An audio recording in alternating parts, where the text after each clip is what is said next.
विश्वमोहिनी विरूपाक्ष विश्वकन्या वासवी विश्वमोहिनी विरूपाक्ष विश्वकन्या विश्वमोहिनी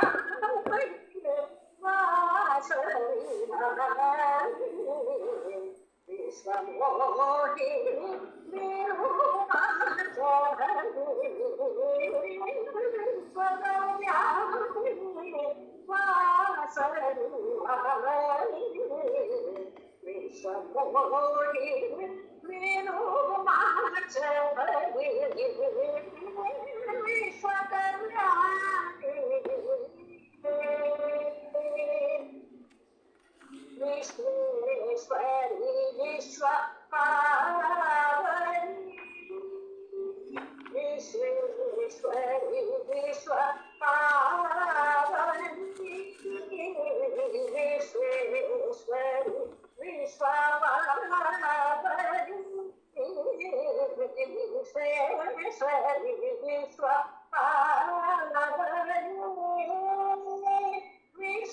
विश्वसंरक्षिणी गीतसुधामणि विश्वसंरक्षिणी गीतसुधामणि विश्वसंरक्षिणी गीतसुधामणि विश्वसंरक्षिणी गीतसुधामणि विश्वकल्याणी वासवी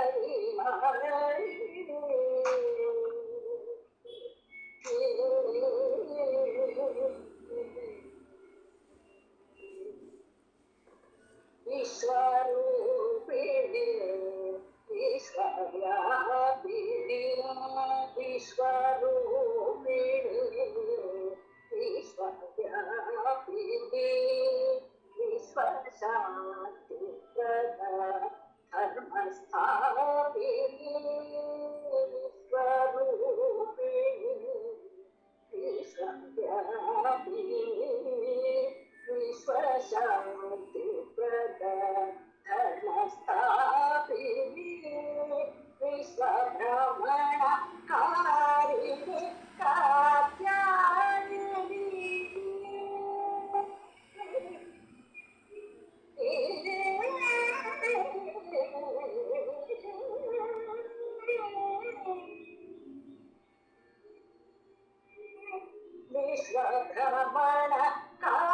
विश्वभ्रमणकारिणी कात्यायनी विश्वभ्रमणकारिणी कात्यायनी विश्वभ्रमणकारिणी कात्यायनी विश्वविख्यात वीरावती जगदीश विश्वविख्यात वीरावती जगदीश विश्वविख्यात वीरावती जगदीश विश्वविख्यात वीरावती जगदीश विश्वकल्याणी वासवी विश्वमोहिनी विरूपाक्ष विश्वकल्याणी वासवी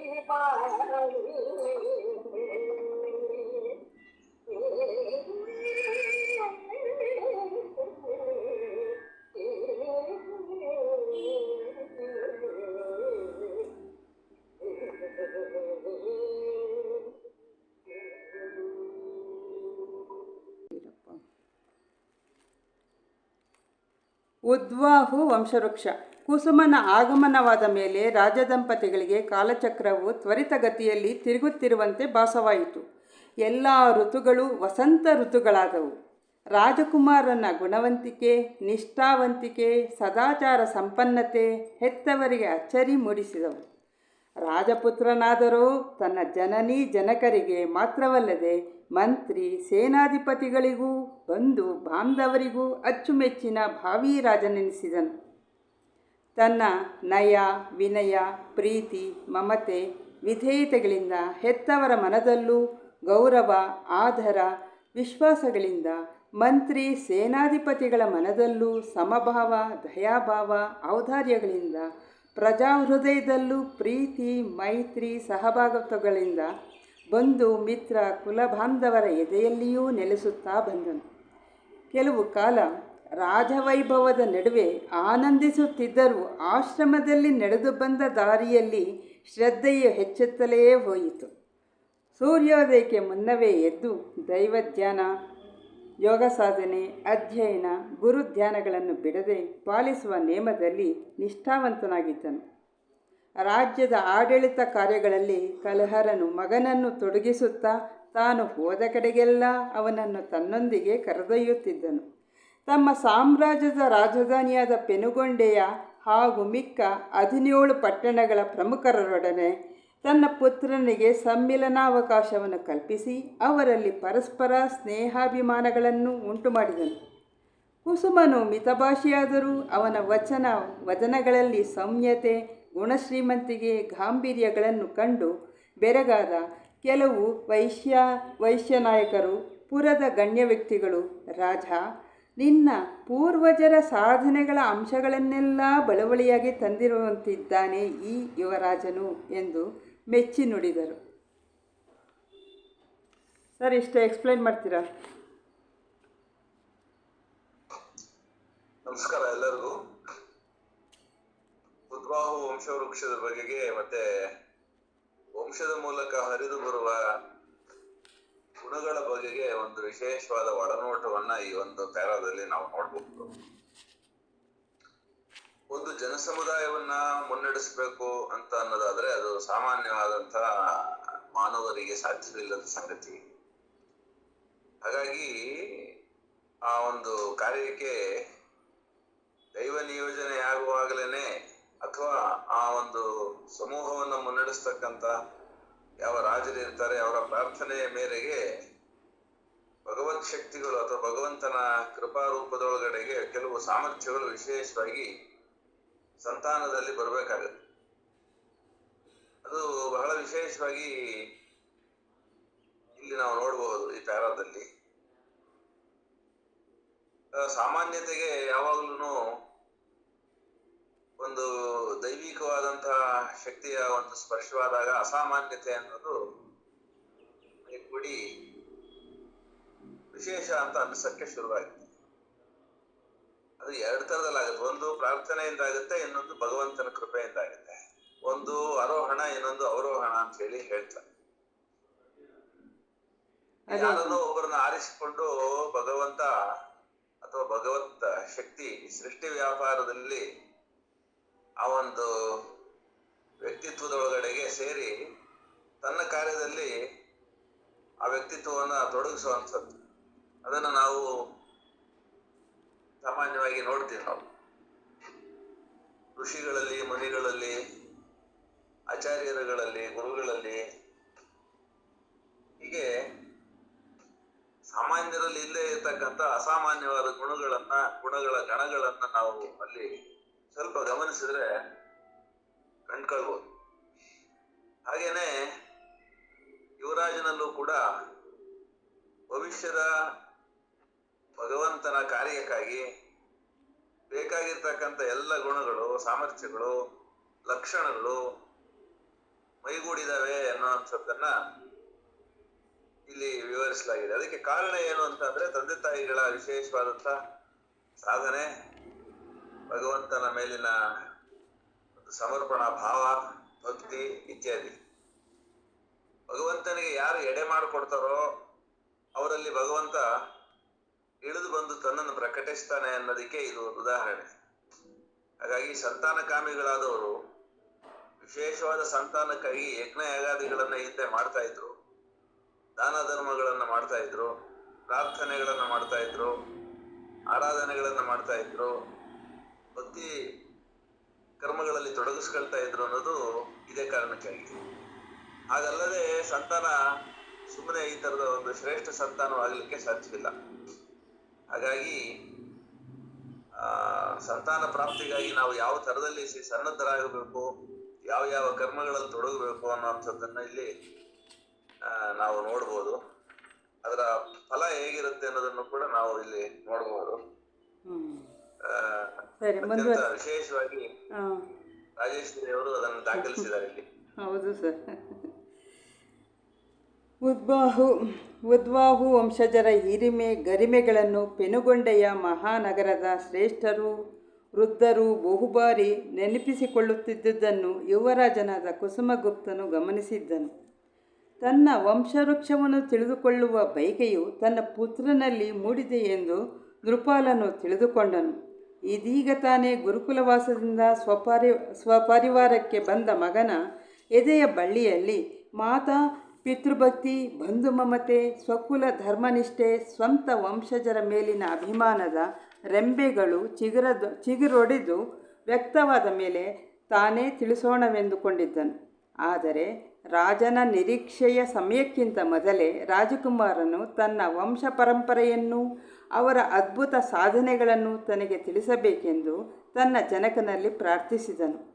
ರಾಜನು ತನ್ನ ಮಗನ ಜತೆಗೂಡಿ ಒಂದು ಸಂಜೆ ಲಘು ಫಲಹಾರ ಸ್ವೀಕರಿಸಿ ಅರಮನೆಯ ಚಂದ್ರಶಾಲೆಯಲ್ಲಿ ಕುಳಿತನು. ಕಲಹರನು ತನ್ನ ವಂಶದ ಮೂಲ ಪುರುಷನಾದ ಉದ್ವಾಹುನಿಂದ ಹಿಡಿದು ತನ್ನ ತಂದೆಯಾದ ರಾಜೇಂದ್ರ ಕುಮುದನ ವರೆವಿಗೂ ಜೋಪಾನವಾಗಿ ಶುಭ್ರವಾದ ವಸ್ತ್ರಗಳ ನಡುವೆ ಸುತ್ತಿ ಸುರಕ್ಷಿತವಾಗಿ ಇಟ್ಟು ಕಾಪಾಡುತ್ತಿದ್ದ ತೈಲ ಚಿತ್ರಗಳನ್ನು ತೋರಿಸಲು ಆಶಿಸಿದನು. ಅರಮನೆಯ ಆಪ್ತ ಸೇವಕಿಯರು ಅವುಗಳನ್ನೆಲ್ಲ ಒಂದೊಂದಾಗಿ ಎಚ್ಚರಿಕೆಯಿಂದ ತಂದಿರಿಸಿದರು. ರಾಣಿಯು ಚಂದ್ರಶಾಲೆಗೆ ಬಂದಳು. ಆಪ್ತ ಸೇವಕಿಯರು ಬಂಗಾರದ ಗಿಂಡಿಯಲ್ಲಿ ಹಾಲನ್ನು ಜೊತೆಗೆ ಬಂಗಾರದ ನೀರಿನ ಪಾತ್ರೆಗಳನ್ನು ತಂದಿಟ್ಟು ಹೋದರು. ಮುಂದಕ್ಕೆ ಓದ್ಲಿಯಾ ಸರ್? ಕುಶಲ ಸಮಾಚಾರವನ್ನೆಲ್ಲ ಮುಗಿಸಿದ ಬಳಿಕ ಕುಸುಮನು ವಿಷಯವನ್ನು ಪ್ರಸ್ತಾಪಿಸಿದನು. ಜನಕ, ಪರಿಮಳ ಸೂಸುವ ಸುಮಲತೆಗಳಿಂದ ಪುಷ್ಪವನವೇ ಸುಗಂಧಮಯವಾಗುವಂತೆ, ಚಂದನ ವೃಕ್ಷಗಳಿಂದ ಹೊರಟ ಸುವಾಸನೆಯಿಂದ ಆ ವನವು ಚಂದನವನವೇ ಎನಿಸಿಬಿಡುವಂತೆ, ಚರಿತಾರ್ಥ ವ್ಯಕ್ತಿಗಳ ಜನ್ಮದಿಂದ ಆ ವಂಶಕ್ಕೆ ಅಪೂರ್ವ ಕೀರ್ತಿ ಯಶಸ್ಸುಗಳುಂಟಾಗುವವು. ನಮ್ಮ ವಂಶವು ಅಂತಹದೇ ಅಲ್ಲವೇ?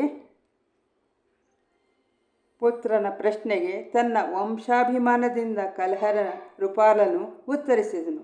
ಹೌದು ಕುಮಾರ, ಜ್ಯೋತಿಯೊಂದು ಉರಿಯುತ್ತಿದ್ದರೆ ಆ ಮಂದಿರವೇ ಬೆಳಗುವುದು ಎಂದು ಹೇಳಿ ಕ್ರಮವಾಗಿ ಜೋಡಿಸಿದ್ದ ತನ್ನ ಪೂರ್ವಜರ ತೈಲ ಚಿತ್ರಗಳನ್ನು ವಂಶ ಪರಂಪರೆಯಂತೆ ವಿವರಿಸತೊಡಗಿದನು. ಇಲ್ಲಿ ಬಹಳ ವಿಶೇಷವಾದದ್ದು ಕರ್ಮ ಪರಂಪರೆ ಹಾಗೂ ಸಂತಾನಕ್ಕೆ ಸಂಬಂಧಪಟ್ಟಂತಹ ಒಂದು ಸಾಧನೆಗೆ ಸಂಬಂಧಪಟ್ಟ ಸಂಗತಿಗಳು ತುಂಬಾ ಸೂಕ್ಷ್ಮವಾದಂತವಿದಾವೆ. ಜೆನೆಟಿಕ್ಸ್ ಅಂತ ಹೇಳಿ ಏನು ಆಧುನಿಕ ಜೀವ ವಿಜ್ಞಾನ ಹೇಳ್ತದೋ ಅದನ್ನ ನಾವು ಒಂದು ಜಸ್ಟ್ ರೆಫರೆನ್ಸ್ಗೆ ಅಂತ ಇಟ್ಕೊಳ್ಬಹುದು. ನಮ್ಮೊಳಗಡೆಗೆ ಗುಪ್ತಗಾಮಿನಿಯಾಗಿ ವಂಶದಲ್ಲಿ ಯಾರೋ ಒಬ್ಬರು ಮಾಡಿರ್ತಕ್ಕಂಥ ಸಾಧನೆಗಳು ಮೈಗೂಡಿ ನಮ್ಮೊಳಗಡೆಗೆ ಪ್ರಕಟವಾಗುವ ಒಂದು ಸಂಭವ ಇರ್ತದೆ ಅಂತ ಹೇಳಿ ಜೀವ ವಿಜ್ಞಾನ ಹೇಳುತ್ತೆ.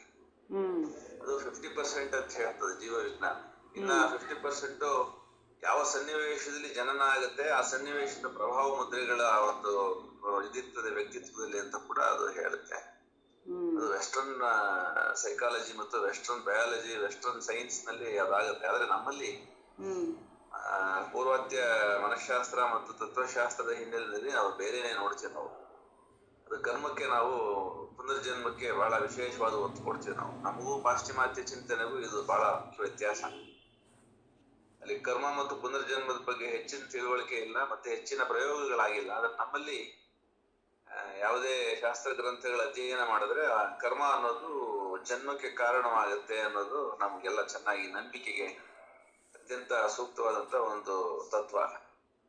ಹಾಗಾಗಿ ತಂದೆ ತಾಯಿಗಳ ಕರ್ಮಗಳು ಅದಕ್ಕೆ ಪೂರ್ವಕವಾಗಿ ಅವ್ರಿಗೆ ಆಗ್ತಕ್ಕಂಥ ಸಂತಾನ ಅನ್ನೋದು ಒಂದು ಅಂಶ. ಎರಡನೇದು ಆ ಒಂದು ಜನಸಮುದಾಯದ ಒಂದು ಅಭೀಪ್ಸೆ ಹಾರೈಕೆಗಳು ಇರ್ತವೆ ಜೊತೆಯಲ್ಲಿ. ನಮಗೆ ಇಂಥವನೊಬ್ಬ ರಾಜ ಬಂದ್ರೆ ನಮ್ಮ ನಾಡು ನಮ್ಮ ಬದುಕು ಉನ್ನತಿಗೆ ಏರ್ತದೆ ಅನ್ನುವಂತ ಸಂದರ್ಭದೊಳಗಡೆಗೆ ಜನಮಾನಸ ಕೂಡ ಅಂಥದನ್ನು ಪ್ರಾರ್ಥನೆಯಲ್ಲಿ ತೊಡಗಿದ್ರೆ ದೈವಿ ಶಕ್ತಿಗಳು ಅದನ್ನ ಮನ್ನಿಸಿ ಅಲ್ಲಿ ಸಂಭವಿಸಲಿಕ್ಕೆ ಒಪ್ಕೊಳ್ತವೆ ಅಂತ ಹೇಳಿ ನಾವೆಲ್ಲ ನಮ್ಮ ತತ್ವಶಾಸ್ತ್ರದಲ್ಲಿ ನಮ್ಮ ಶಾಸ್ತ್ರ ಗ್ರಂಥಗಳಲ್ಲಿ ನೋಡ್ತೀವಿ ನಾವು. ಅಂದ್ರೆ ಈಗ ದಶರಥ ಪುತ್ರಕಾಮೇಷ್ಟಿಯನ್ನ ಮಾಡಿ ಸಂತಾನಕ್ಕಾಗಿ ಪ್ರಾರ್ಥನೆ ಮಾಡಿದಾಗ ಅಗ್ನಿ ಪುರುಷ ತಂದು ಕೊಟ್ಟ ಸುಪಾಯಸವನ್ನ ಸೇವಿಸಿ 4 ಜನ ಪುತ್ರರತ್ರರನ್ನ ಪಡೆದ. ಅವರು ಎಂಥವರಾಗಿದ್ರು ಅನ್ನೋದನ್ನ ನಾವು ರಾಮಾಯಣ ಕಾವ್ಯದಲ್ಲಿ ನೋಡ್ತೀವಿ. ಹಾಗೆ ಅವರವರ ಕರ್ಮಗಳು ಅವರವರ ಫಲಗಳು ಅನ್ನೋದಕ್ಕೂ ಒಂದು ನೇರ ಸಂಬಂಧ ಇದೆ ಅಂತ ಹೇಳಿ ನಾವು ನೋಡ್ತೀವಿ. ಇಲ್ಲೂ ಕೂಡ ಹಾಗೇನೆ ಕುಸುಮನ ಒಂದು ವ್ಯಕ್ತಿತ್ವದೊಳಗಡೆಗೆ, ಅವರ ಹಿರಿಯರ ವ್ಯಕ್ತಿತ್ವದೊಳಗಡೆಗೆ, ಅವರ ಮಾತಾಪಿತೃಗಳ ವ್ಯಕ್ತಿತ್ವದೊಳಗಡೆಗೆ ಒಂದು ವಿಶೇಷವಾದಂತ ದೈವಿ ಸಂಭವನೀಯತೆ, ದೈವಿ ಶಕ್ತಿಗಳ ಸಮಾಯೋಜನೆ, ಅಂದ್ರೆ ಈತನ ಮೂಲಕ ಆ ಒಂದು ಪ್ರಾಂತ್ಯದೊಳಗಡೆಗೆ, ಆ ರಾಜ್ಯದೊಳಗಡೆಗೆ ಸುಭಿಕ್ಷವನ್ನ ತರಬೇಕು ಅನ್ನುವಂಥ ಈಶ್ವರೇಚ್ಛೆ, ಪ್ರಕೃತಿ ಶಕ್ತಿಗಳ ಒಂದು ಸಮನ್ವಯದ ಮೂಲಕ ಸಾಧಿಸೋದಕ್ಕಾಗಿ ಒಬ್ಬ ಸೂಕ್ತವಾದಂತ ರಾಜನನ್ನ ಆರಿಸಿ ಅವನ ಮೂಲಕ ಆ ಒಂದು ಉದ್ದೇಶವನ್ನ ಅಭೀಷ್ಟವನ್ನ ಈಡೇರಿಸಲಿಕ್ಕೆ ಪ್ರಯತ್ನ ಮಾಡ್ತಾ ಇದೆ ಅನ್ನೋಂಥದ್ದನ್ನ ಸೂಕ್ಷ್ಮವಾಗಿ ಹೇಳ್ತಾ ಇದ್ದಾರೆ. ಮಾನವ ಪ್ರಯತ್ನ ಒಂದಾದ್ರೆ ದೈವ ಸಂಕಲ್ಪ ಇನ್ನೊಂದು. ಸೊ ಮಾನವನ ಪ್ರಯತ್ನ ದೈವ ಸಂಕಲ್ಪ ಎರಡು ಸೇರಿದಾಗ ಉನ್ನತವಾದಂತ ಒಂದು ಬದುಕಿಗೆ ಅಡಿಪಾಯ ಆಗುತ್ತೆ, ಅಲ್ಲಿ ಅಂಥದ್ದೊಂದು ಅದ್ಭುತ ನಿರ್ಮಾಣವಾಗುತ್ತೆ ಅನ್ನೋದನ್ನ ಇಲ್ಲಿ ನೋಡ್ಬೋದು. ಇನ್ನೊಂದು ಸರ್ ನಮಗೆ ಡೌಟ್ ಆಗಿದ್ದು, ಈ ತೈಲ ಚಿತ್ರಗಳನ್ನು ತೋರಿಸಲು ಅಂತಂದ್ರು ತೈಲದಲ್ಲಿ ಬರೆದಿರೋವಂಥದ್ದು, ಅಕಸ್ಮಾತ್ ಫೋಟೋಗ್ರಾಫಿ ಬರೆದು ಅದನ್ನ ತೈಲದಲ್ಲಿ ಬಿಟ್ಟಿದಾರ? ಅಂದ್ರೆ ವರ್ಣಚಿತ್ರಗಳನ್ನ ಇಲ್ಲಿ ತೈಲ ಚಿತ್ರಗಳು ಅಂತ ಬರೆದಿದ್ದಾರೆ. ಆ ಚಿತ್ರಕಲೆ ಒಳಗಡೆಗೆ 2 ತರ, ವಾಟರ್ ಕಲರ್ ಮತ್ತೆ ಆಯಿಲ್ ಪೇಂಟ್ ಅಂತ ಕರೀತಾರೆ. ನೀರನ್ನ ಬಳಸಿ ಬಣ್ಣಗಳನ್ನ ಕಲಸಿ ಮಾಡ್ತಕ್ಕಂತ ವರ್ಣಚಿತ್ರಗಳಿಗೆ ಆಯುಷ್ಯ ಬಹಳ ಇರಲ್ಲ. ಅದು ನೀರಿನಲ್ಲಿ ಬಣ್ಣಗಳು ಕರಗ್ಬಿಡ್ತಾವ, ಆದ್ರಿಂದ ಬಹಳ ಬೇಗ ಹಾಳಾಗುವಂತ ಸಂದರ್ಭ ಇರ್ತದೆ. ಅದಕ್ಕೆ ವಾಟರ್ ಕಲರ್ ಅಂತ ಹೇಳ್ತಾರೆ. ತೈಲ ಚಿತ್ರಗಳು ಅಂತಂದ್ರೆ ಆಯಿಲ್ ಪೇಂಟಿಂಗ್ ಅಂತ, ಅದು ನೀರನ್ನ ಸೇರಿಸಲ್ಲ, ಅದರಿಂದಾಗಿ ಬಹಳ ಕಾಲ ಬಾಳಿಕೆ ಬರುತ್ತೆ. ಅದನ್ನ ತೈಲ ಚಿತ್ರಗಳು ಅಂತ ಕರೀತಾರೆ. ತೈಲ ಅಂದ್ರೆ ಇಲ್ಲಿ ಆಯಿಲ್ ಅಂತ, ಆಯಿಲ್ ಪೇಂಟಿಂಗ್ ಅಂದ್ರೆ ಬಹಳ ಕಾಲ ಬಾಳಿಕೆ ಬರ್ತಕ್ಕಂತ ವರ್ಣ ಚಿತ್ರಗಳನ್ನ ಆಯಿಲ್ ಪೇಂಟಿಂಗ್ ನಲ್ಲಿ ಮಾಡ್ತಾರೆ. ಸರಿ, ಮುಂದೆ ಓದ್ತೀನಿ. ನಮ್ಮ ವೈಶ್ಯ ಸಮುದಾಯವೆಲ್ಲ ಪೆನುಗೊಂಡೆಯನ್ನು ರಾಜಧಾನಿಯಾಗಿಸಿಕೊಂಡು ಒಟ್ಟು 18 ಪಟ್ಟಣಗಳನ್ನು ನಿರ್ಮಿಸಿಕೊಂಡಾಗ ಅಲ್ಲಿ ನೆಲೆಸಿದ ಸಮಸ್ತ ವೈಶ್ಯರ ರಕ್ಷಣಾ ಭಾರವನ್ನು ಮೊದಲು ಹೊತ್ತು ನಿರ್ವಹಿಸಿದವರು ನಮ್ಮ ಪ್ರಭಾತ ಗೋತ್ರಜರಾದ ಉದ್ಬಾಹು ಮಹಾರಾಜ. ಆ ನೃಪಾಲನು ಮಹಾವೀರನು, ಧೀರನು, ಧೀಮಂತನು, ಪ್ರಜ್ಞಾಶಾಲಿಯೂ, ನೀತಿಯಜ್ಞನು, ದಯಾಪರನು, ದೈವಭಕ್ತನೂ ಆಗಿದ್ದನು. ಬಹು ದಕ್ಷತೆಯಿಂದ ವೈಶ್ಯಕುಲ ದೀಪನಾಗಿ ಸರ್ವ ಜನರನ್ನೂ ಜಾತಿಮತ ಭೇದವಿಲ್ಲದೆ ತಂದೆಯಂತೆ ಪಾಲಿಸುತ್ತಾ ಪ್ರಜಾಸ್ತೋಮದಿಂದ ಜಯಘೋಷ ಮಾಡಿಸಿಕೊಂಡ ನಿಜವಾದ ರಾಜನಾಗಿದ್ದನು. ಉದ್ವಾಹು ಮಹಾರಾಜೆಂದು ಹೇಳ್ತಾ ಇದ್ದಾರೆ. ಆ ಉದ್ವಾಹುವಿಗೆ ಮಗನೆಂಬ ಪುತ್ರನು ಜನಿಸಿದನು. ಆ ಮಗನು ದೈವಭಕ್ತನೂ ಆಗಿದ್ದರಿಂದ ಅನೇಕ ಯಜ್ಞ ಯಾಗಾದಿಗಳನ್ನು ಶ್ರದ್ಧಾಭಕ್ತಿ ನಿಷ್ಠೆಗಳಿಂದ ಆಚರಿಸಿ ದೇವತೆಗಳನ್ನು ಸಂತುಷ್ಟರನ್ನಾಗಿಸಿ ಅವರ ಅನುಗ್ರಹಕ್ಕೆ ಪಾತ್ರನಾದನೆಂದು ಮಗನ ಚಿತ್ರವನ್ನು ತೋರಿಸಿದನು. ರಾಣಿಯೂ ಸಹ ಚಿತ್ರವನ್ನು ನೋಡಲು ಹೊಸ ಕಾತುರವನ್ನು ತೋರಿಸಿದಳು. ಕಲ್ಹರನು ಮುಂದುವರಿಸಿದನು. ಮಗನಿಗೆ ಮಧುವಂತನೆಂಬ ಪುತ್ರರತ್ನನನ್ನು ಜನನವಾಯಿತು. ಮಧುವಂತನಾದರೂ ತನ್ನ ತಂದೆಯಂತೆಯೇ ಪೂಜೆ, ಹೋಮ, ಧ್ಯಾನ, ದಾನಾದಿಗಳನ್ನು ಮಾಡುತ್ತಿದ್ದನು. ಅವನು ಅಷ್ಟಾಕ್ಷರಿ ಮಂತ್ರ ಜಪದಿಂದ ತಪಸ್ಸನ್ನು ಆಚರಿಸಿದನು. ಅವನ ತಪಸ್ಸಿಗೆ ಮೆಚ್ಚಿ ಪ್ರಸನ್ನನಾದ ನಾರಾಯಣನು ಕಾಮಗಮನವುಳ್ಳ ಇಷ್ಟಪಟ್ಟ ಕಡೆಗೆ ಕರೆದೊಯ್ಯಬಲ್ಲ ವಿಮಾನವನ್ನು ವರಪ್ರಸಾದವಾಗಿ ನೀಡಿದನು. ಒಮ್ಮೆ ಅವನು ಗಂಧರ್ವಲೋಕಕ್ಕೆ ಹೋಗಿದ್ದಾಗ ಗಂಧರ್ವರಾಜನಾದ ವಿಶ್ವಾವಸು ವಿಧಿವತ್ತಾಗಿ ತನ್ನ ಸೌಂದರ್ಯವತಿ ಸುಪುತ್ರಿಯಾದ ಕೋಕಿಲೆಯನ್ನು ಮಧುವಂತನಿಗೆ ಕೊಟ್ಟು ವಿಧಿವತ್ತಾಗಿ ವಿವಾಹವನ್ನು ನೆರವೇರಿಸಿದನು. ಕೆಲವು ಕಾಲ ಗಂಧರ್ವಲೋಕದಲ್ಲಿದ್ದು ಮಧುವಂತನು ಪತ್ನಿಯೊಡನೆ ಸ್ವಸ್ಥಾನಕ್ಕೆ ಹಿಂದಿರುಗಿದನು. ಕಾಲಕ್ರಮದಲ್ಲಿ ಕೋಕಿಲೆಯ ಗರ್ಭದಲ್ಲಿ ಮಣಿಮಾನ್, ಕೀರ್ತಿಮಾನ್, ಶ್ವೇತ, ಮುಚಿಕುಂದ ಮತ್ತು ವಿರೋಚನರೆಂಬ 5 ಮಂದಿ ಗಂಡು ಮಕ್ಕಳಾದರು. ಇಲ್ಲಿ ಬಹಳ ವಿಶೇಷ ಒಂದು ಅಂಶ ನನ್ನ ಗಮನಕ್ಕೆ ಬರ್ತಾ ಇರೋದೇನೆಂದ್ರೆ, ವೈಶ್ಯ ಕುಲದ ಒಂದು ಆಚಾರ ವಿಚಾರಗಳಲ್ಲೇನೆ, ಅವರ ನಡೆನುಡಿಗಳಲ್ಲೇನೆ ಒಂದು ಬ್ರಾಹ್ಮಣ ವರ್ಣದ ಬೆರಕೆ. ಅಂದ್ರೆ ಈ ರಾಜ ಅಂತಂದ್ರೆ ಕ್ಷತ್ರಿಯ ಅನ್ನೋ ವರ್ಣ, ಆದ್ರೆ ಅವರು ವಂಶದಲ್ಲಿ ವೈಶ್ಯರಾದರೂ ಕೂಡ ಆಚಾರ ವಿಚಾರಗಳಲ್ಲಿ, ಸಂಪ್ರದಾಯಗಳಲ್ಲಿ ಬ್ರಾಹ್ಮಣ ವರ್ಣವನ್ನು ಕೂಡ ಅವರು ತಮ್ಮ ಒಳಗಡೆಗೆ ಒಂದು ಧಾರೆಯನ್ನಾಗಿ ಅವರು ಆವಾಹಿಸ್ತಾ ಇದ್ದಾರೆ ಅನ್ನೋದನ್ನ ನಾವು ನೋಡ್ಬೋದು. ಅಂದ್ರೆ ಇಲ್ಲಿ ವರ್ಣ ಅನ್ನುವಂಥದ್ದು ಶೂದ್ರ, ವೈಶ್ಯ, ಕ್ಷತ್ರಿಯ, ಬ್ರಾಹ್ಮಣ ಅನ್ನುವಂಥದ್ದು ನಮ್ಗೆಲ್ಲ ಗೊತ್ತೇ ಇದೆ. ಇಲ್ಲಿ ವೈಶ್ಯ ವರ್ಣದೊಳಗಡೆಗೆ ಈ ದಾನ ಧರ್ಮಾದಿಗಳು, ಹೋಮ ಹವನಾದಿಗಳು ಇತ್ಯಾದಿ ಬ್ರಾಹ್ಮಣ ವರ್ಣದ ಒಂದು ಎಳೆ ಅಂದ್ರೆ ಶಕ್ತಿ ರೂಪದೊಳಗಡೆಗೆ ಅವತರಿಸ್ತಾ ಇರುವಂತದ್ದನ್ನ ನಾವು ನೋಡ್ತೀವಿ. ತತ್ಪರಿಣಾಮವಾಗಿ ಕ್ಷತ್ರಿಯ ಕುಲದೊಳಗಡೆಗೆ ಈ ಜ್ಞಾನ ಅನ್ನುವಂತ ಮತ್ತು ಆಧ್ಯಾತ್ಮ ಅನ್ನುವಂಥದ್ದೊಂದು ವಿಶೇಷ ಪ್ರಭೆ ಅಥವಾ ಬೆಳಕು, ಶಕ್ತಿ, ಜ್ಯೋತಿ ಅವತರಿಸ್ತಾ ಇರುವಂತದ್ದನ್ನು ನೋಡ್ತೀವಿ ನಾವು. ಹೌದು. ಅಂದ್ರೆ ವರ್ಣ ಯಾವುದೇ ಇರಲಿ, ಅವರ ಕರ್ಮಗಳ ಮೇಲೆ, ಅವರ ಆಚಾರ ವಿಚಾರಗಳ ಮೇಲೆ ಅವರಲ್ಲಿ ಶ್ರೇಷ್ಠತೆ ಅನ್ನುವಂಥದ್ದು ಪ್ರಕಟವಾಗತ್ತೆ. ಅದನ್ನ ಶಕ್ತಿ, ಜ್ಯೋತಿ ಮತ್ತೆ ಶಾಂತಿ, ಬೆಳಕು ಇತ್ಯಾದಿ ಇತ್ಯಾದಿ ಗುಣಗಳಲ್ಲಿ ನಾವು ನೋಡ್ತೀವಿ ನಾವು. ಅಂತಂದ್ರೆ ಆ ಒಂದು ಜನಸಮೂಹಕ್ಕೆ ಅಥವಾ ಒಂದು ರಾಜ್ಯಭಾರ ಮಾಡ್ತಕ್ಕಂಥ ಬಹಳ ವಿಶೇಷವಾದ ಕರ್ಮದಲ್ಲಿ ಅವರು ತೊಡಗಿರುವಾಗಲೂ ಕೂಡ ಕೇವಲ ಕ್ಷತ್ರಿಯ ವರ್ಣವನ್ನು ಅಷ್ಟೇ ಆಶ್ರಯಿಸದೆ ಅಲ್ಲಿ ಬೆಳಕು, ಜ್ಯೋತಿ ಮತ್ತು ಶಾಂತಿ, ಆನಂದಕ್ಕೂ ಕೂಡ ಕಾರಣವಾಗ್ತಕ್ಕಂಥ ಗುಣಗಳನ್ನ ಆವಾಹಿಸ್ಕೊಳ್ತಾ ಇದ್ರು ತಮ್ಮ ಕರ್ಮಗಳ ಮೂಲಕ ಅನ್ನೋಂಥದ್ದು ಗೊತ್ತಾಗುತ್ತೆ. ಅದೇ ಗುಣ, ಕರ್ಮ, ಸ್ವಭಾವಗಳ ಮೇಲೆ ವರ್ಣಗಳು ನಿಂತ್ಕೊತವೆ ಅನ್ನೋದು ನಮ್ಗೆಲ್ಲ ಗೊತ್ತಿದೆ. ಹಾಗಾಗಿ ಇಲ್ಲಿ ಜಾತಿ ಅಂತ ತಗೊಳ್ಬಾರ್ದು. ವೈಶ್ಯ ಅನ್ನೋದು ಜಾತಿ ಅಲ್ಲ, ಅದೊಂದು ವರ್ಣ. ಆ ವರ್ಣದೊಳಗಡೆಗೆ ಜ್ಯೋತಿಯು ಅಂತಂದ್ರೆ ಬೆಳಕು, ಶಾಂತಿಯು ಮತ್ತು ಆನಂದವು ಕೂಡ ಧಾರೆಯಾಗಿ ಇಲ್ಲಿ ಪ್ರಕಟವಾಗಲಿಕ್ಕೆ ವೈಶ್ಯ ಧರ್ಮದ ವೈಶ್ಯ ವರ್ಣದ ವ್ಯಕ್ತಿಯೊಬ್ಬನ ಮೂಲಕ ಆ ಸಮುದಾಯಕ್ಕೆ ಜ್ಯೋತಿ, ಶಾಂತಿ, ಆನಂದವೂ ಕೂಡ ಇಳಿದು ಹರಿದು ಪ್ರಕಾಶಿಸ್ಲಿಕ್ಕಾಗಿ ಅಥವಾ ಆ ಒಂದು ಸಮುದಾಯಕ್ಕೆ ದೊರಕಿಸಬೇಕು ಅನ್ನೋ ಕಾರಣಕ್ಕಾಗಿ ಅವರು ಆ ಕರ್ಮಗಳಲ್ಲಿ ತೊಡಗುತ್ತಿದ್ರು ಅನ್ನೋದು ಗೊತ್ತಾಗತ್ತೆ ನಮ್ಗೆ.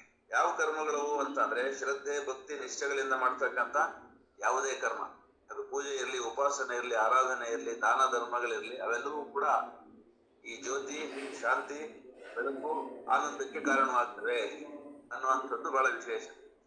ಇಲ್ಲಿ ಬಹಳ ವಿಶೇಷವಾಗಿ ಇದು ನಾವು ನೋಡ್ತಾ ಇದ್ದೀವಿ. ಯಾಕೆಂತಂದ್ರೆ ನಮ್ಮ ಇವತ್ತಿನ ಸಮುದಾಯದೊಳಗಡೆಗೆ, ನಮ್ಮ ದೇಶದೊಳಗಡೆಗೆ ಅಥವಾ ನಮ್ಮ ರಾಜ್ಯದೊಳಗಡೆಗೆ, ನಾವಿರೋ ಈ ಒಂದು ಭಾಗದೊಳಗಡೆಗೆ ವೈಶ್ಯ ವರ್ಣದ ಜನ ಬಹಳ ವಿಶೇಷವಾಗಿ ಆಧ್ಯಾತ್ಮ ಸಾಧನೆಗಳಲ್ಲಿ, ಆಧ್ಯಾತ್ಮಿಕ ಕಾರ್ಯಗಳಲ್ಲಿ, ಕರ್ಮಗಳಲ್ಲಿ ತೊಡಗ್ತಾ ಇರುವಂಥದ್ದು ಒಂದು ವಿಶೇಷ. ಅದು ಅವರ ಒಂದು ಹಿನ್ನೆಲೆ ಒಳಗಡೆಗೆ ಇದೆ, ಅವರ ಒಂದು ಜೆನೆಟಿಕ್ಸ್ ಒಳಗಡೆಗೆ ಅದು ತಲತಲಾಂತರದಿಂದ ಹರಿದು ಬರ್ತಾ ಇದೆ ಅನ್ನುವಂಥದ್ದು ಶ್ರೀಮತಿ ರಾಜೇಶ್ವರಿ ಅವರು ಬಹಳ ಚೆಂದಾಗಿ ದಾಖಲಿಸಿದ್ದಾರೆ.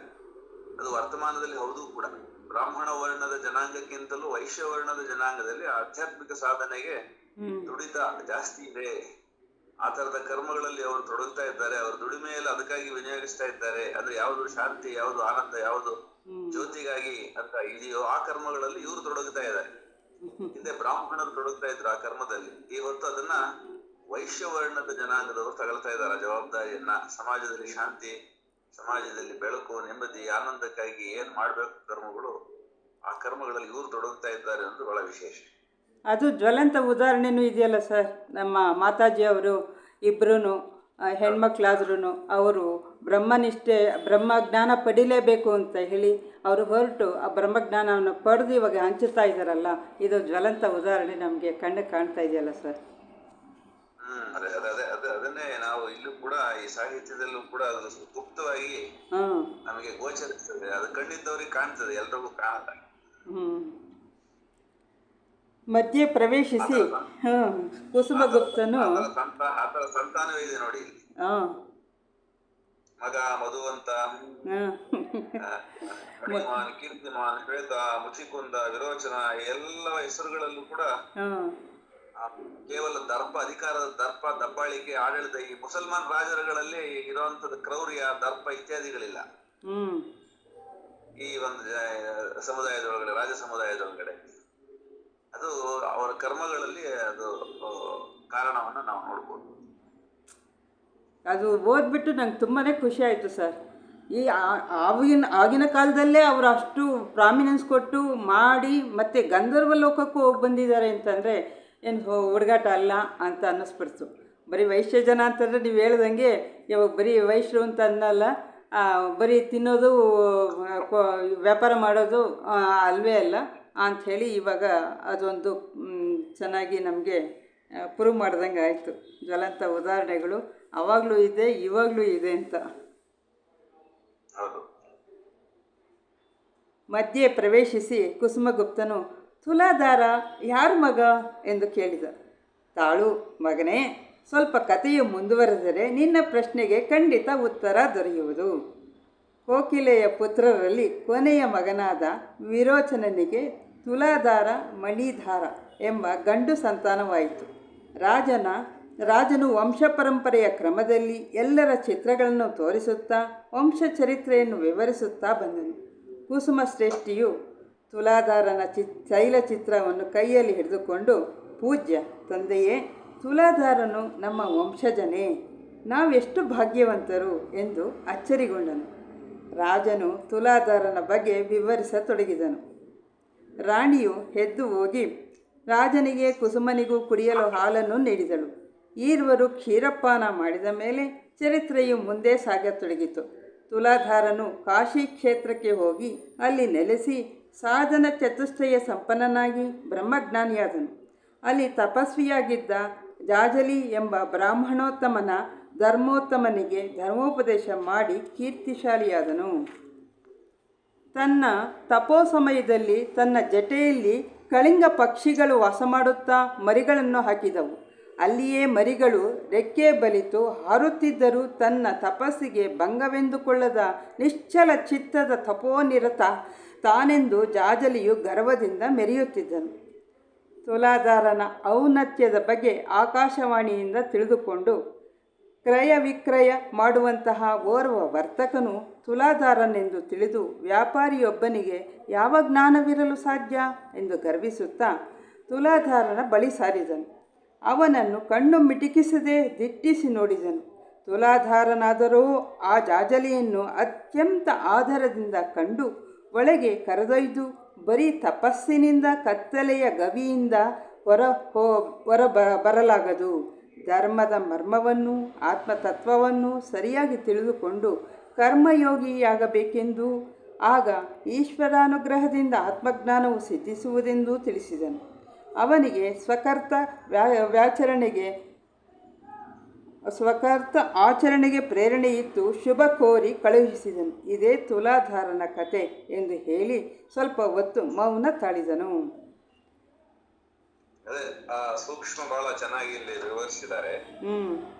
ಏನಂತಂದ್ರೆ ಈ ಕೆಲವರಲ್ಲಿ ವರ್ಣದ ಬಗ್ಗೆ ವಿಶೇಷವಾದಂತ ಇದಿರ್ತದೆ, ಮೋಹ ಇರ್ತದೆ. ನಾನು ಬ್ರಾಹ್ಮಣ, ನಾನು ವೈಶ್ಯ, ಹೀಗೆ ಹೇಳ್ಕೊಂಡು ಅವರು ಓಡಾಡ್ತಿರ್ತಾರೆ. ಅದರಿಂದ ಏನಾಗುತ್ತೆ ಅಂದ್ರೆ ಏನಾಗಬೇಕು ಅದರಿಂದ ಅದಾಗಲ್ಲ, ಅದಕ್ಕೆ ತದ್ವಿರುದ್ಧವಾದಂತ ಒಂದು ಪರಿಣಾಮ ಉಂಟಾಗುತ್ತೆ. ಅದನ್ನೇ ನಾನು ಆಗ್ಲೇ ಸೂಕ್ಷ್ಮವಾಗಿ ಹೇಳಿದ್ದು.